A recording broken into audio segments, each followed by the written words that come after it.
Okay. So we have just a few moments before people come, and then we'll do a prayer. It's just about 1 minute before, and then we'll start the meeting. What's Okay, and we're fascinating? gonna end in an hour, right? Yes, we'll end in Okay. an hour, and I Okay, will good. control that. Please. Um, so then, dear God, we come together to fulfill a call to community, to nurture one another into being, to practice engaging in God within ourselves and one another, to share the way we live, love, struggle, and dare to be, that this community will be inspiring to ourselves and others. Amen. We are delighted tonight to have as a guest speaker, a question answerer, a person who has gotten closer to the spiritual side through her brother, Billy Fingers, and has in fact written a wonderful book which we've read here 2 or 3 times, The Afterlife of Billy Fingers. Many of you have a copy, but we at least read it on the calls. And please help me welcome Annie Kagan back to our forum. Well, Annie, my name is Daniel Costigan. I'm delighted you're with us. And I was contemplating and meditating today on your coming to us again. And I had a number of questions that came up. So one of the questions is, how has your relationship with your brother changed when, in the sense that now you're dealing with a spiritual soul that probably does not have an ego? We're on this planet, we all have egos that, in the physical, that often interfere with our relationships with others. And if you can perhaps touch on that, if you Sure. please. Well, I'll start off by saying something kind of controversial. And this doesn't have to do with Billy, but it has to do with my spiritual teacher. And I don't ever really talk about things in terms of ego. It's like, to me, that's separating the whole of the self. And in fact, my teacher used to say that an ego is useful. If you use it properly, it's like your car. You just get in and you drive around the world. So I'm going to change the question a little bit, right? Because Yes. I don't ever think of myself as having an ego or him having an ego that got in the way. I would say that what has happened now for me is that I'm really able to feel his love for me much more than when he was alive. And I would say that one of the most important things is that our relationship has healed after he passed away, after he went to the other side. And that has something to do with the fact that on the other side, everything is love. So whatever issues we had, which a lot of siblings have issues and people have issues, maybe that's what you mean. I don't tend to Yes. think of them in terms of ego. They just don't exist anymore. It's not like we had to heal them. They just don't exist.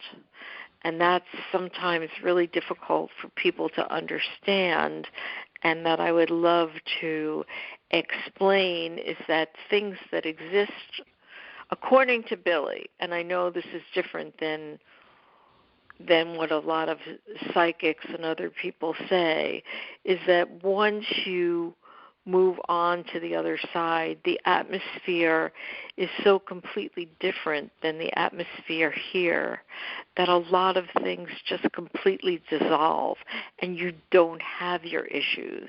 It's not like you need to work through them and they need to heal. They're just gone. Like in the beginning of the book, he says, in the first nanosecond when the light touched me, it healed all my physical, emotional, pain. And so when someone goes to the other side, they're instantaneously, according to Billy, different. And so if you relate to them, you're relating to someone who is just in a state of love. So everything changes, except not their basic nature. Like he retains his Billy-ness. You retain your soul quality. According to Billy, it's like there's spirit, and then the soul is individuated spirit. So you still have a kind of individuality.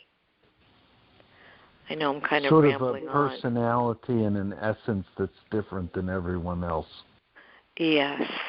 An until expression, perhaps. Until you go back to like pure spirit, where everyone is literally one. To touch on the subject, because many of us, and on this group especially, we struggle with trying to not fail, so to speak. And you use the analogy of the Faust, where it is not right or wrong. It is an experience that moves. It seems to move us forward, and it wasn't. And I don't want to say it incorrectly. It wasn't the point that Billy has a victory over alcoholism or drugs or addictions, because he did many times. But maybe towards the end of his life it wasn't quite that way, but yet he still had this tremendous experience. I hope I expressed that question yes, right. You expressed it very well. There is there's so much prejudice in our society against having an alcohol or drug-related addiction, and the truth is, it's a struggle like any other struggle. Like we all have our struggles. Everybody has something they're struggling with, and I think the difficult thing to understand, and for me as well, is that we don't necessarily have to win the struggle, but it's something that we had to go through. Especially in our society, everything is always about winning. And sometimes we can't win. A dear friend of mine passed away recently. He had just a tremendous struggle with alcohol. And no matter what he did, and he did everything, he really did, and he was quite well-to-do, and he was able to get a lot of help, but he just couldn't defeat the problem that he had. And I said to his partner that it's a great mystery that I don't understand, and that we don't understand why people have their struggles. But it's something he just had to go through, and not to judge it, and that the whole thing was a mystery. And that brought him great relief. And I think that one of the things that I've learned from Billy is that I don't have to understand everything. I don't have to always win at everything. And I think we all judge ourselves so harshly when we don't succeed at something that we want to succeed at. But in the other realms, it isn't just about that. And I have to say, it really remains a mystery that I can't completely grasp. Am I clear at all? Yes, yes. On another subject similar to that, and I mentioned that I had that retina surgery, almost lost my vision, and it was amazing. Yet many of the physical struggles that have come upon me I have looked upon as almost my greatest gift, as it has brought me connection. I had this bone marrow cancer, and it brought me to interact with these brilliant people on the planet that were so caring and helpful.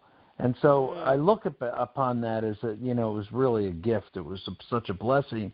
But yet, many times, like I look at my eye surgery, and of course, same thing occurred, these brilliant people.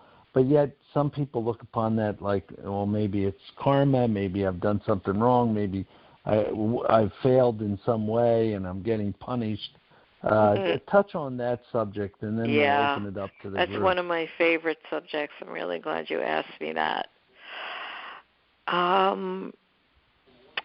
There's like a popular New Age belief that somehow we are responsible for, on almost a conscious level, that we create our own disease, right? And also, I used to be a doctor, so I was a chiropractor for many, many, many years. And I feel like that's a very, very hurtful and not at all useful belief. And that's another thing Billy has taught me, is like, so many things are beliefs, and they're not necessarily true. They're just beliefs. And that you should be very careful and pick the ones that serve you. And that's why he even says, like, another controversial thing, like the whole theory of karma was actually a way to control people, like a political way to control people. Because, okay, if you're born and, you have a very difficult life, well, somehow it was your fault from another life. And, of course, this cannot be proved, right? And so, yes, there are things you could do for your health, but we're not in control of everything. Everybody wants to feel like they're in control. And I remember when the book first came out, one of the first emails I got was from someone who had rheumatoid arthritis and had suffered enormously her whole life. And she was like, oh, my God, thank Billy so much, because, people make me feel so guilty that I have this. It's like hard enough to have it. And then there's this guilt thing that somehow you've consciously created this situation. And again, I want to say it's a mystery. We don't really understand the purpose, the causation.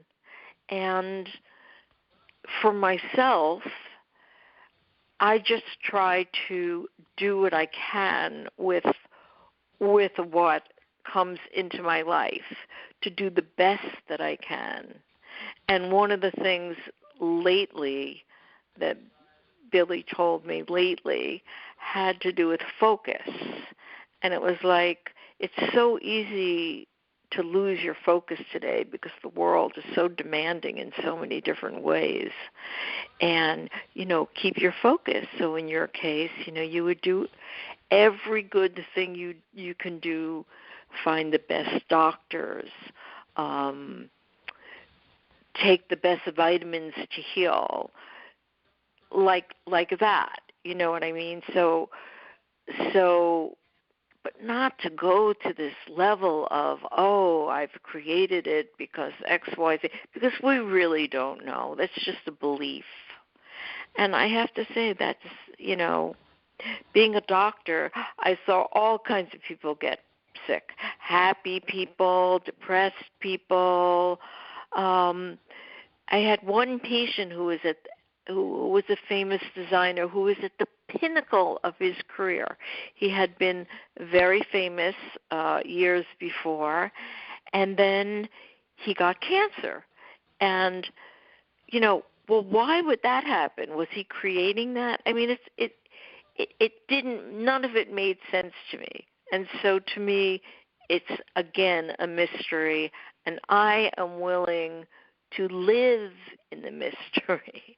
I don't have to control and figure everything out, because I don't think that's what the truth is. Thank you. We're going to open it up. Did that make you feel better? Yes, of course. It was beautiful. Yeah, absolutely. I'm glad. It's hard enough to have to go through the experience, right?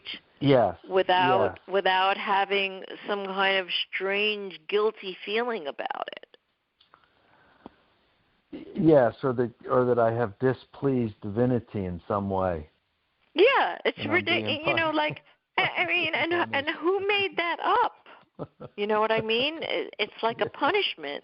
I think one of the first things that Billy says is you're not on earth to be punished, and pain is part of life, and it's a natural part of life, and it doesn't mean that you've done something wrong to deserve it. And I feel like that in itself has brought relief to so many people. And I think it's the truth. Thank you so much. We'll open it up to some questions. John and Carol will ask the first question, if you have one, and then we'll pass it around to the group. Well, this is John. Hi, John. Nice to meet you, and I'd just like to know if your continuing relationship with your brother has assisted you in your relationships with other people? Yes, it has. And I would say that the way that it's helped me the most is being able to accept people as they are instead of how I want them to be. So, for instance, let me see if I could give you a for instance. Oh, yeah. Okay, this came up lately. So if somebody tells me they're going to call me or, call me at a certain time, I like them to call me. So I have one friend who doesn't do that, and it upset me. And then I realized, yeah, but that's who she is. That's what she does. So either I just accept and love her for who she is, and I know what her limitations are, and I make that fine because she's not going to change. See what I mean? It's like the so-called imperfections. I could let it go now. People don't have to be the way I want them to be for me to have a relationship and love them. So I think that, and the same with myself. I don't have to be perfect.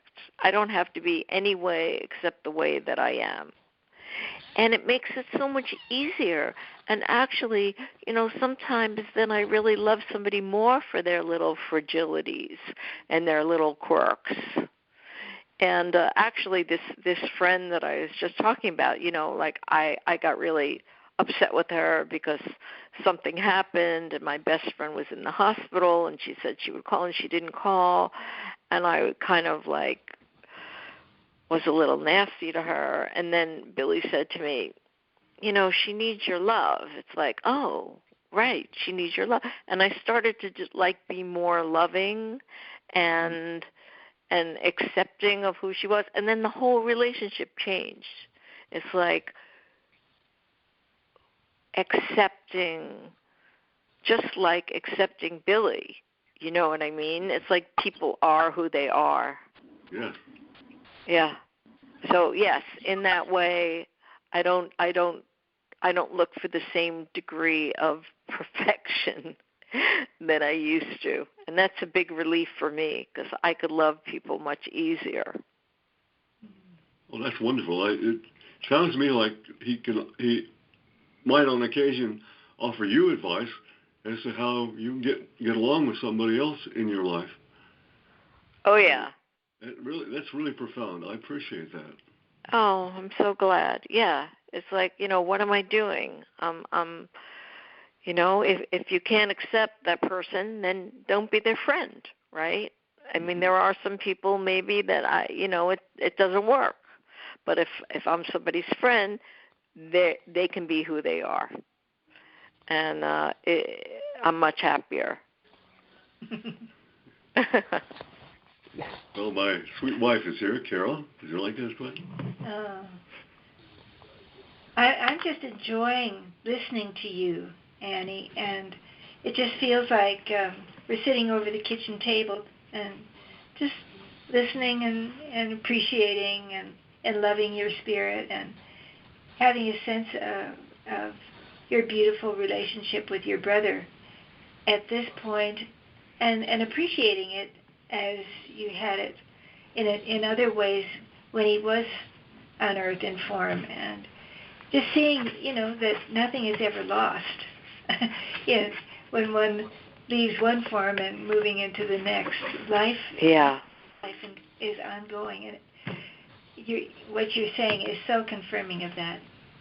Oh, thank you very much. Who has a question for Annie? Or even a follow-on question? Well, this is Rebecca. Hi, hey, Rebecca. Hi, Annie. Thank you. I loved your book. Recently, my husband passed away last month on the 8th of June.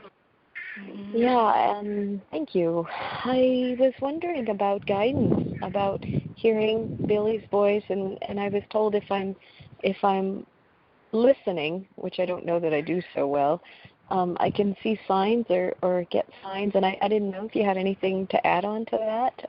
I was certainly interested in anything you could say on that subject. Okay. Well, I would, and I'm very sorry for your loss. It's, even though we know that the person still exists, it's still very painful.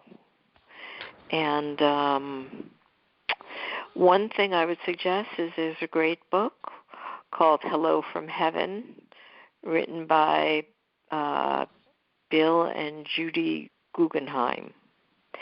And the reason I recommend that book is because it has like all these stories, these true stories of how people were contacted by their loved ones.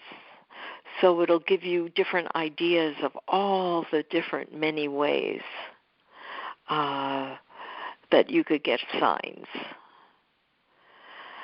The other thing is to ask for a sign and just to be open to whatever way it comes. And I find that the most helpful thing is to just talk to him as if he can hear you. Don't worry about if he does hear you, because I promise he does hear you. Don't worry about hearing back from him.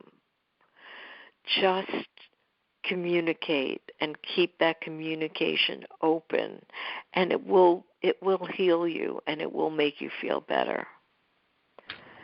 Oh, Annie, thank you so much. You're so welcome.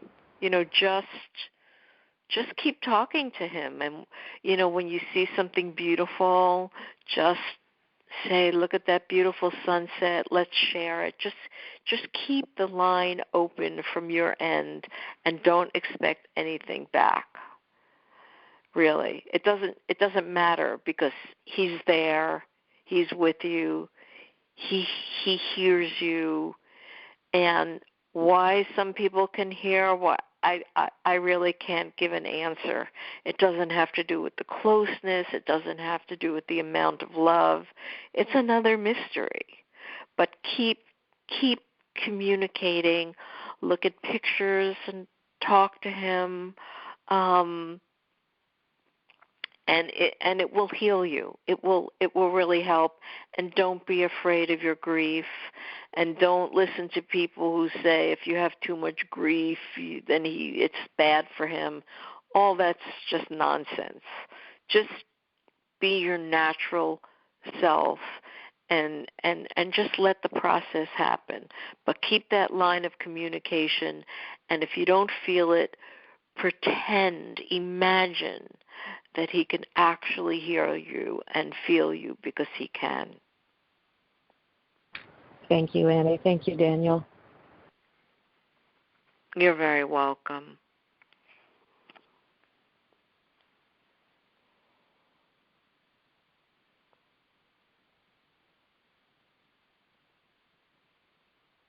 Oh, Daniel might have fallen off. Daniel, are you still there? Oh, thank you. I was muted. I was talking about the storm. I thought it was my phone. I had muted myself. I was going to say, Rebecca, do you have a follow-on question too? Please. Oh, I wish I could think of something. I'll let somebody else do. Thank you again, guys. Okay. Who else has a question? Well, here's a question, Annie. When Billy went into the spiritual side, we know that their time is past, present, and future all at once. It appears. I may misunderstand that. I know, because many people try to explain it, and that's the only sense I get, that they know past, present, and future. There's not a linear time the way we have a linear time here. So when it 2 years for the people in the spiritual area is different than 2 years here. Yet they know what is the future, what the future could be for us here. How does that work? That they're over there and they get a sense of what we're doing here. I call on divinity, I call on my angels, I ask for help. I don't know that it comes, although sometimes I get a strong sense that it really did come. And the question would be that this physical plane has a linear time.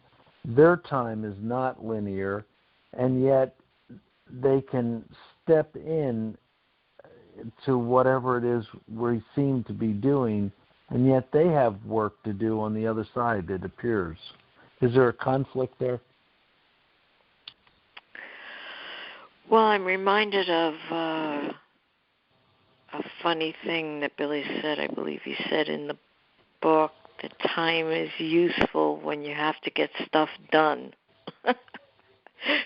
So having linear time helps us accomplish things.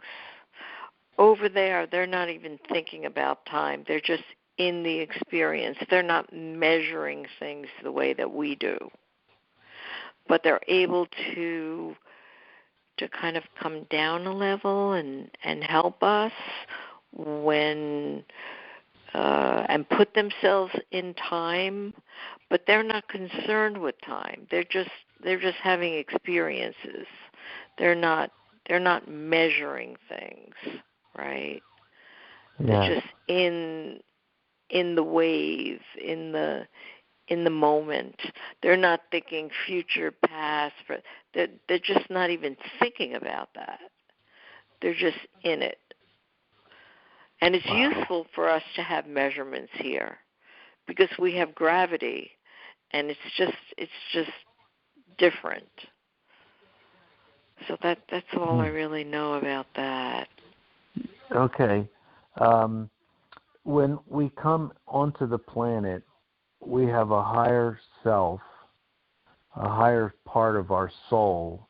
It seems that different people that we've listened to and we've studied, they say that a portion of our higher self comes onto the planet. When we go back, we rejoin with that higher self. Billy may or may not have mentioned anything about that, but is that your sense of it?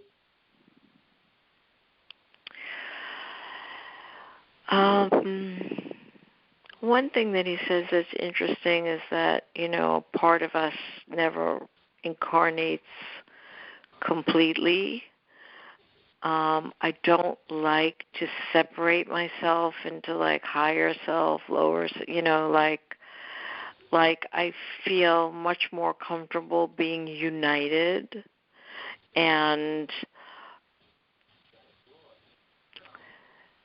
I know what you mean, and I think he just explains it as a part of us that doesn't incarnate. But we come into the world of matter for a reason, and it has something to do with having experiences here and gathering wisdom here in a way that's different from the higher realms. And all I could say is that he teaches just to have the fullest experience of the whole thing. Experience it. Experience the flowers. Experience the joy, the pain. It's like we're here to have all the different spices and all the different colors. And I don't know, it's like the parts of myself that aren't my quite, quote, higher self are just as interesting to me as the other parts.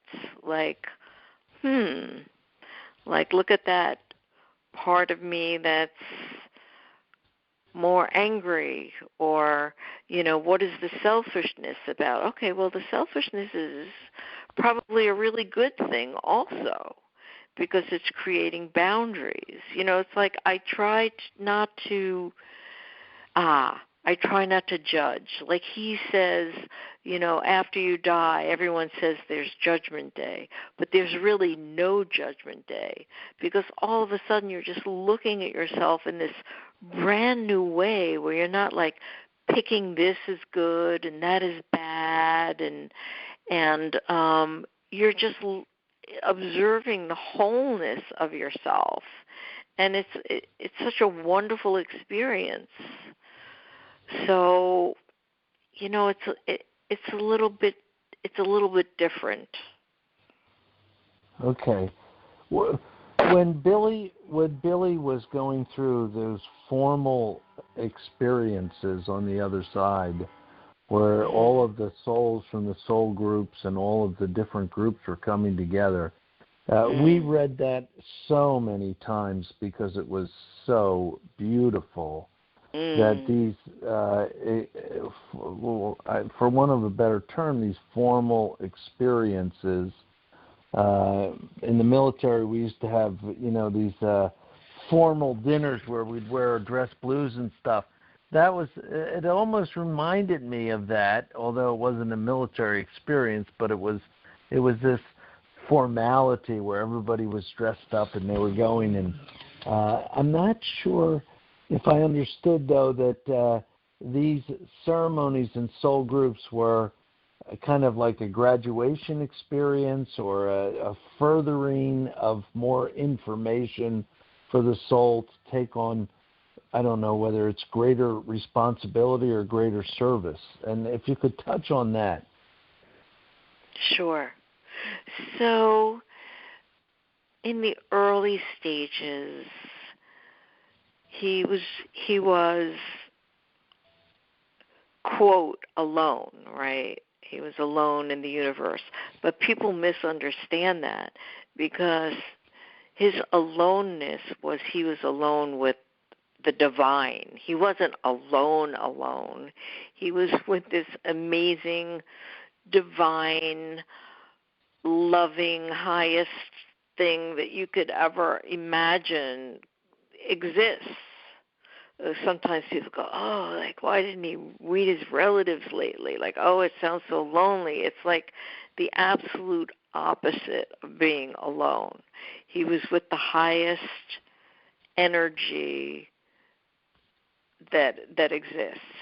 And then what happened was, then he met his guide and he learned that he was part of a soul group, which I think is so wonderful because so many people on earth feel kind of estranged or they feel different than their family, and it was like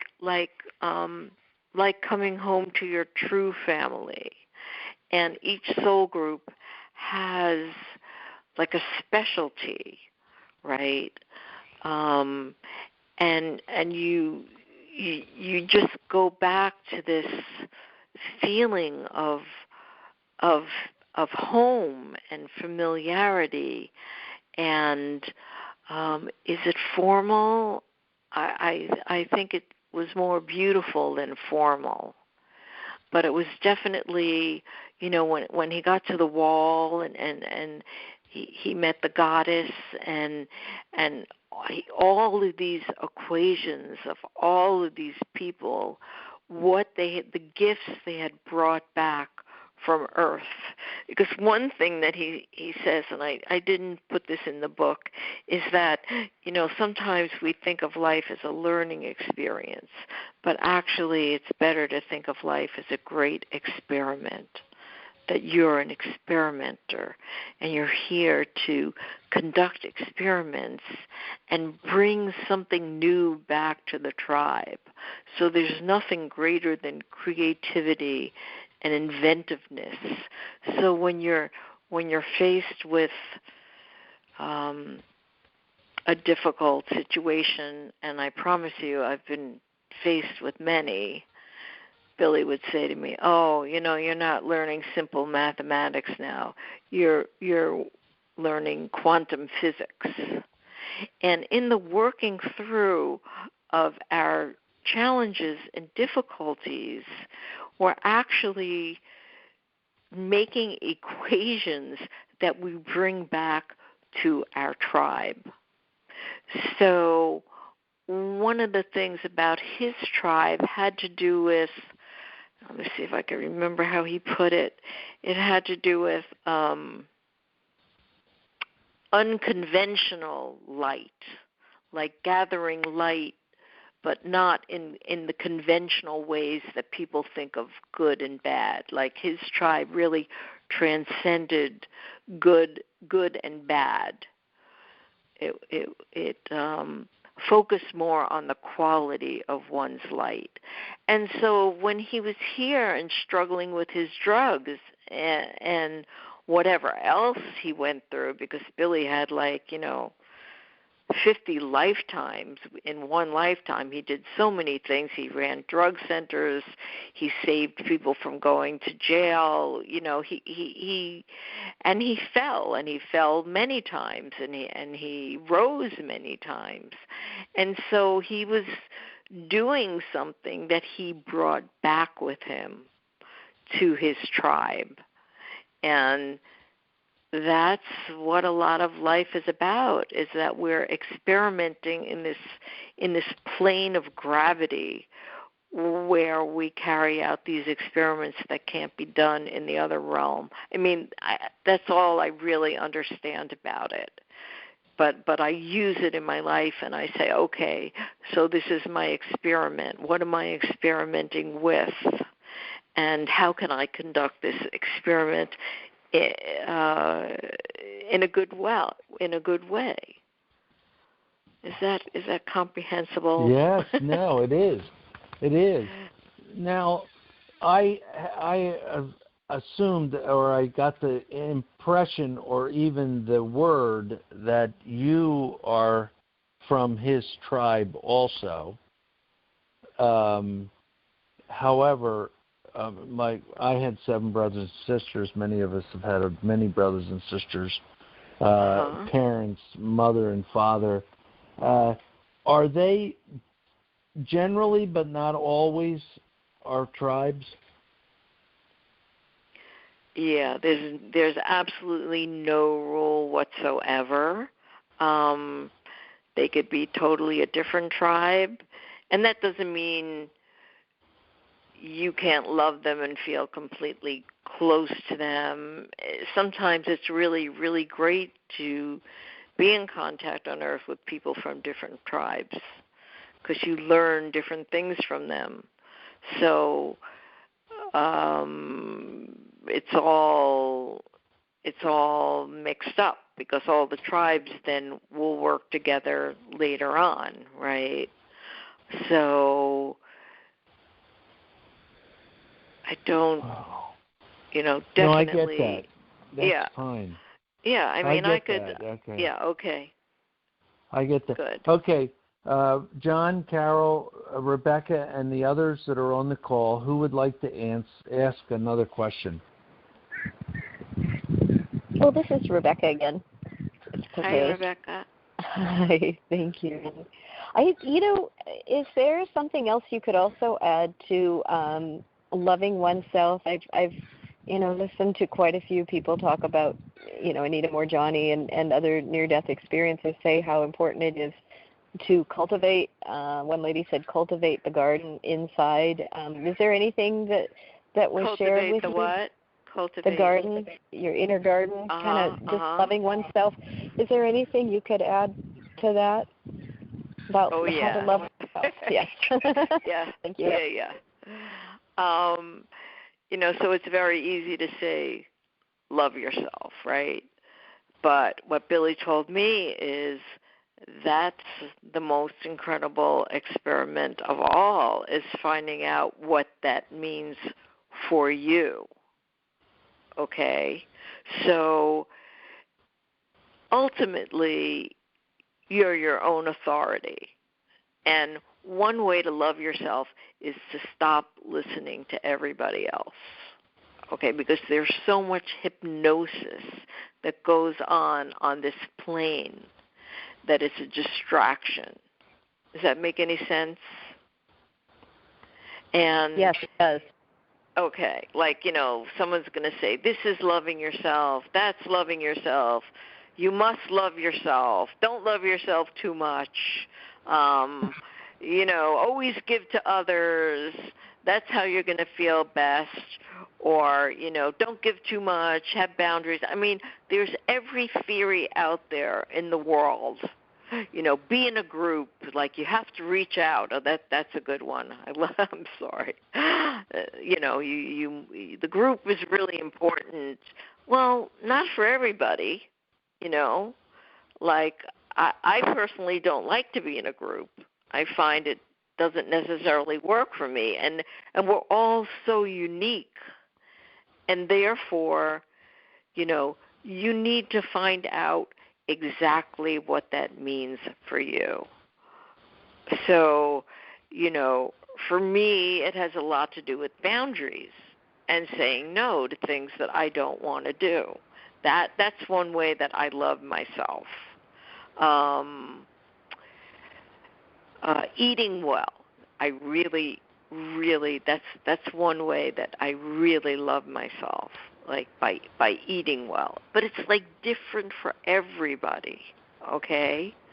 And that's one of the most fun things to do, is to find out what that means for you, because it's unique, just like you're unique.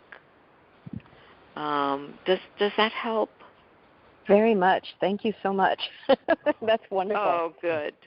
Good. Annie, that was a wonderful take on that, loving yourself. I love that there's so many facets, almost in a diamond, that, how's that accomplished. John and Carol, do you have another follow-on question? Yes, we do, I think. I'm just very pleased that you were able to come tonight. This is a subject that I have no personal experience in whatsoever. And I feel like my whole horizon has been expanded. And I'm really kind of curious if you have an opportunity when you feel like you might need to talk to Billy, is he available for a conversation? Yes, he is.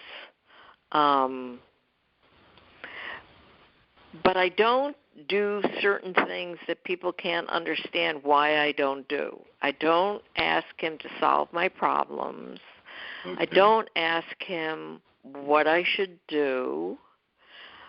I have understood deeply that I need to steer my own ship, and I think of all the things that he probably does is make me laugh, because I tend to be very serious. And he kind of reminds me that I could lighten up a little bit, but he doesn't tell me what to do. It's like I'm the intense one, I could be like really intense and really intellectual, and and he's like, it's not that serious. I think that was the very first thing that he said to me, Annie, it's not all that serious, because I need to be reminded of that. But he does not lead my life for me, because that's not what I'm here for. In fact, Billy is actually more here for everybody else in the world than for me. Like Billy really has done what he's done, not for me personally. I would say that my mother, who died in 2011, is more here for me personally. Like, I could always feel her love. She's just has this wonderful, beautiful, loving energy. Billy, it's different. It's like what I do with him has more to do with something that he wants to give. And in fact, and this is probably the first time I'm going to say this, because maybe it'll be a commitment for me.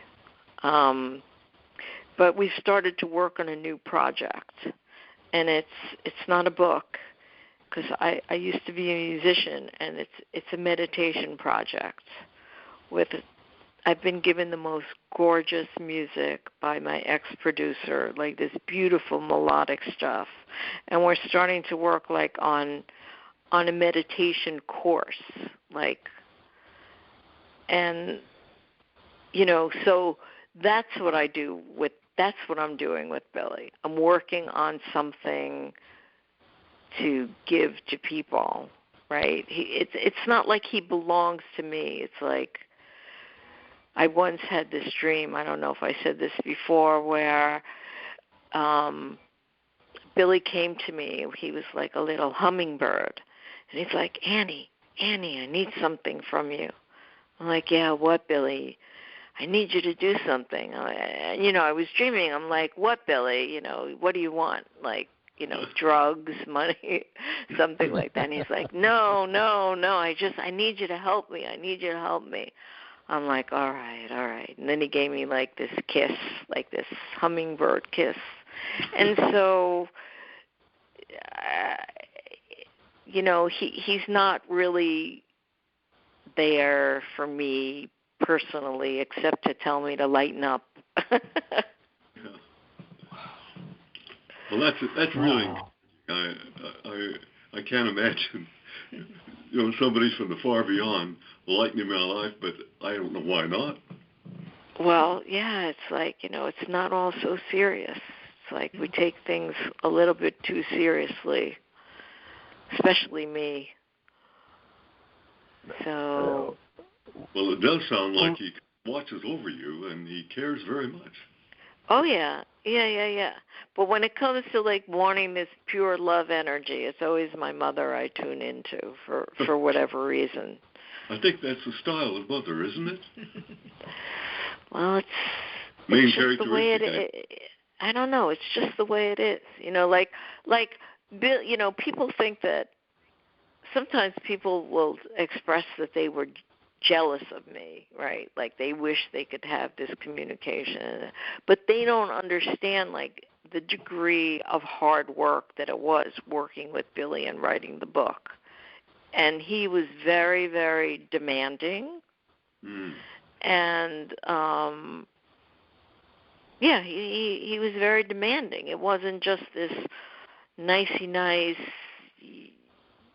lovely, and it was also very hard to get that energy from the other side and then come back to this side where everything seemed like, for me, like more difficult than it had been before.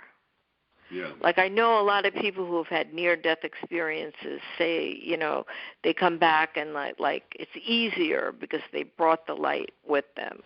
That was not my experience. My experience was it was harder because I just wanted to be with that light more. And now I had to come here and deal with gravity and stuff and, right. detached retinas and different, stuff like that. And ideas and beliefs and all the hypnosis that goes on and all the things that everybody tells us is how reality is. And it's not that way. So, I think the biggest thing of all is learning to be extremely independent. And that has brought me the most joy and given me great strength. And I think on this planet, you really need strength. And I think you get strength by trusting yourself and your vision and finding your own beliefs by what you think is true. Wow. How nicely expressed. And I wanted to make a comment because your explanation, I have often called on Billy, prayed to him and asked him for assistance in different areas. And your explanation of the relationship, because it would seem like, well, sure, Annie hit the lottery. She's got the answer to every test she's taken. She's got the test there questions you go. already figured out. She can go there and get them. And I'm thinking, boy, the way you explained it is completely opposite from what I had imagined. Oh, I'm so glad. No, I know. It's like when people say to me, "Oh, you're so lucky." I want to tell them the truth that it's not that easy, and that writing that book was really, really hard in many, many ways.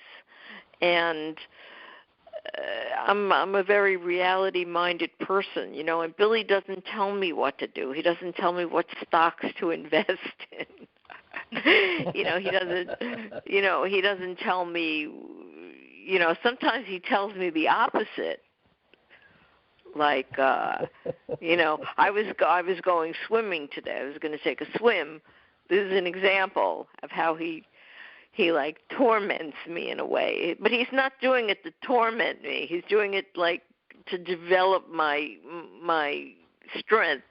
Like he'll say, and he knows I'm very rebellious, so he'll say "Oh, don't go in the water. Whatever you do, it's going to be too cold," right? And then it's well, what am I going to do? And then I'm standing there oh, it's going to be too cold. And then I'm no, I'm going in the water. And then it's really, really warm. And then he laughs. So, it's strange, if I'm going to be honest. It's just strange. Well, it's a perfect brother and sister relationship where he's teasing you. That's true. He's always teasing me, and then, but he's also making me stronger, right? And making sure I don't rely on him. Because I think you could rely on, like, on the other side, once in a while something will happen that's amazing. Like, this is the most amazing story I've ever heard. Actually, he's somebody that I know who never told anybody this story and then he read my book. And he's a close friend of a friend of mine. And he grew up in Puerto Rico without a father, and his mother died when he was 12, and he was kind of left alone, and he got caught up with gangs and all kinds of really difficult things. And I know the story was true. And he loved his mother very much and missed her, and it was years since her death, and he never felt her or anything. And then he was about to go into a house, and he distinctly heard her voice say, "Don't go in that house." And he didn't go in the house, and everybody in the house got killed. Wow. And then he turned his whole life around. So, maybe sometimes when it's that important,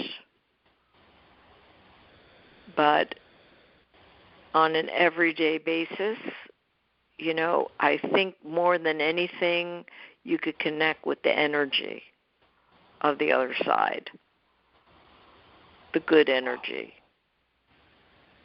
Wow. Yeah, that's some story, right? And I know it was true. And he's like, I never told this to anybody. And, it's quite an amazing story. And he's a wonderful person. And, yeah. Oh, there is a minister that Rebecca and I listen to quite frequently. I think his name is Beckwith. He's a black minister from California. Dr. Hawkins was good friends with him. When this guy speaks, you can just feel the energy of divinity flowing through him. And it's Michael just Beckwith? Incredibly Michael Beckwith. Uh-huh. So incredibly powerful.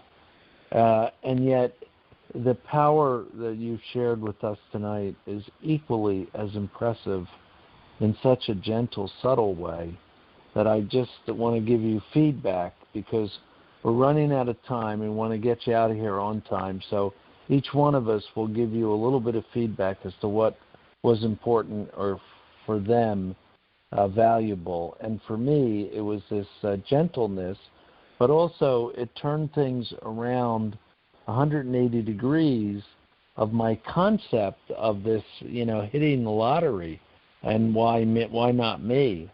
Yeah. And I'm so glad. It's just so nice. Yeah. So nice. I mean, this has been a big shift for me.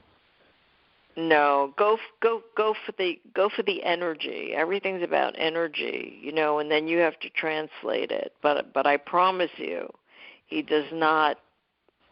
It's not like that. It's very challenging, right? That is so he's not helping me la-di-da through life, I promise you. John and Carol, your feedback to Annie. Yes, I am delighted. I never imagined that she could hold this kind of a ongoing thing with someone who's passed on, and it seems very healthy. I'm very much impressed with that, and I would like to honor you by thanking you to come here tonight. You've lightened our life, and I look forward to maybe another encounter so we can talk some more. Well, here's the good news, right? The good news is that what you hear, that we really go on, and that there really isn't, that it's not a fairy tale that somebody made up to make you feel better. That's what I'm here to say. That I really, really believe that it's true. I can't not believe it after everything that's happened to me. So it's not a myth.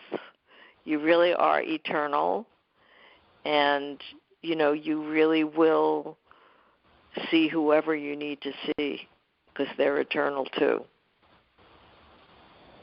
So just think of yourself as an infinite, eternal being, and it really changes things. Oh. Wow. Thank you. Carol, do you have a comment, some feedback?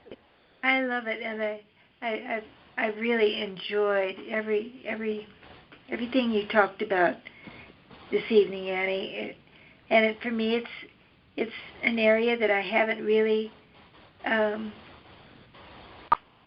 read about much, or I have my own experiences with my family passing over, and feeling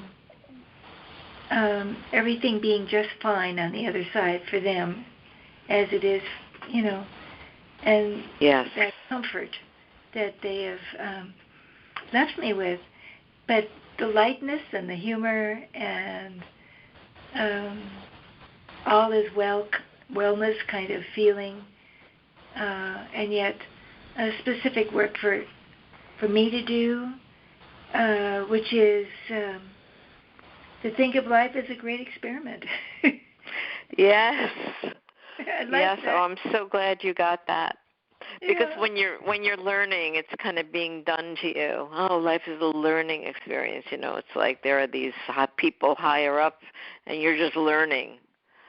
So it takes you from being the learner to the great experimenter.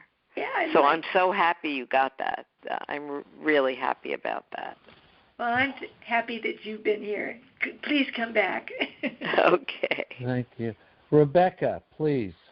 Oh, thank you, Annie. Thank you so much. That was, oh my gosh, so healing. It just warmed my heart to hear that I can just keep talking to my husband, and the self-love, that it's an experiment as well. That was empowering. I never heard it said like that, and it makes me actually look forward to loving myself. So, and the dread in life, sometimes facing the difficulties of life, and hearing lighten up. I could certainly stand to lighten up. I can so relate to what you're saying. That I really loved your shares, and the lovely way that you put it together. It's beautiful. Thank you. Oh, and thank you for giving me the opportunity to connect you with your loving husband. Annie, you had a way tonight of helping us see the things that we were locking into different. So much different that it's created a shift in our group. There's no question about it. And this has been very inspirational. I want to thank you, and we close by thanking God, thanking Billy, and thanking your presence and the wonderful information that you've helped us with. And we can't wait for this musical meditation. Oh, yeah. I'll let you know. I'm going to aim for Christmas. And thank you for letting me be different. I love it. Danny, thank you. And have a great rest of the summer. And don't get too cold in the water. Don't get too cold in the water. Yeah. God bless. Okay. Bye-bye God now. bless, Annie. Bye-bye. You too. Thank you. Well, hold on a second, guys. Let me just turn off the recording. Let's see. Start.